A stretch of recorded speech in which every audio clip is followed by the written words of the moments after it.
ওই বাচ্চা আমার হওয়ার কথা ছিল। আমার ভালোবাসার উপহার তুমি রেখাকে দিয়েছো। তুমি রেখাকে করেছো মা, আর আমাকে করেছো পাগল। ওই বাচ্চা আমার হবার কথা ছিল। তুমি রেখাকে করেছো মা, আর আমাকে করেছো পাগল। অপু বিশ্বাসের সেই সংলাপ এখন ঘুরে বেড়াচ্ছে হাজারো ফেসবুক পোস্ট ও ভিডিওতে। কারণ কন্যা সন্তানের মা হবার খবর প্রকাশ করেছেন শবনম বুবলী। আর সেই ঘোষণার পর থেকে শুরু হয়েছে নানা জল্পনা, প্রশ্ন আর আলোচনা। সন্তান কোথায় জন্ম নিয়েছে? এতদিন কেন বিষয়টি গোপন রাখা হয়েছিল? আর পুরো ঘটনায় কেন নীরব শাকিব খান? সব মিলিয়ে ঢালিউডের এই আলোচিত অধ্যায় এখন নেট দুনিয়ার অন্যতম আলোচনার কেন্দ্রবিন্দু। সম্প্রতি কন্যা সন্তানের মা হওয়ার খবর প্রকাশ করে নতুন করে আলোচনায় এসেছেন ঢাকাই চলচ্চিত্রের অভিনেত্রী শবনম বুবলী। গত 5 জুন নিজের ফেসবুক পোস্টে তিনি জানান, গত 11 মে তার ঘর আলো করে জন্ম নিয়েছে একটি কন্যা সন্তান। নবজাতকের নাম রাখা হয়েছে শার্লিন খান। এই ঘোষণার পর থেকেই সামাজিক যোগাযোগ মাধ্যমে ব্যাপক আলোচনা শুরু হয়। ভক্ত অনুরাগীদের পাশাপাশি সাধারণ নেটিজেনরাও বিষয়টি নিয়ে নানা মন্তব্য করতে থাকেন।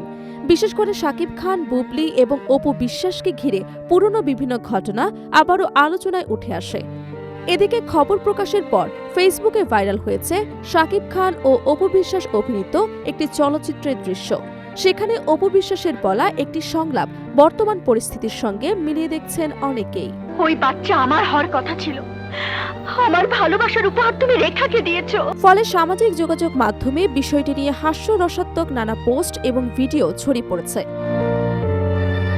তবে শুধু ব্যক্তিগত সম্পর্কের আলোচনা নয়, নতুন করে সামনে এসেছে আরও কিছু প্রশ্ন। বিশেষ করে বুবলীর কন্যা সন্তান কোথায় জন্ম নিয়েছে তা নিয়ে তৈরি হয়েছে ধোঁয়াশা। অনেকে ধারণা করেছিলেন প্রথম সন্তানের মতো এবারও হয়তো বিদেশে গিয়েই সন্তান জন্ম দিয়েছেন তিনি। চলচ্চিত্র সংশ্লিষ্ট একাধিক সূত্রের দাবি, শুরুতে যুক্তরাষ্ট্রের সন্তান জন্ম দেওয়ার পরিকল্পনা ছিল, তবে শেষ পর্যন্ত সেই পরিকল্পনা বাস্তবায়ন হয়নি। সংশ্লিষ্ট সূত্রগুলোর ভাষ্য অনুযায়ী বিভিন্ন প্রশাসনিক ও ভ্রমণ সংক্রান্ত জটিলতার কারণে বিদেশ যাত্রা সম্ভব না হওয়ায় পুরো মাতৃত্বকালীন সময় দেশেই কাটান বুবলী। ঘনিষ্ঠ সূত্রগুলো আরও জানায়, রাজধানীর বসুন্ধরা আবাসিক এলাকায় অবস্থিত একটি বেসরকারি হাসপাতালে জন্ম হয়েছে তার কন্যা সন্তানের।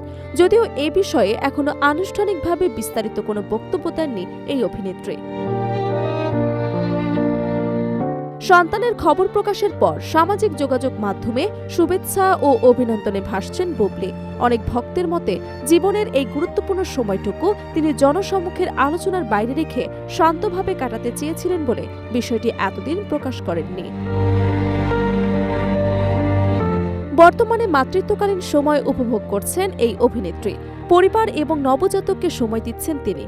সংশ্লিষ্টদের মতে শারীরিকভাবে পুরোপুরি সুস্থ হয়ে উঠলে আবারও চলচ্চিত্রের শুটিংয়ে ফিরবেন শবনম বুবলী।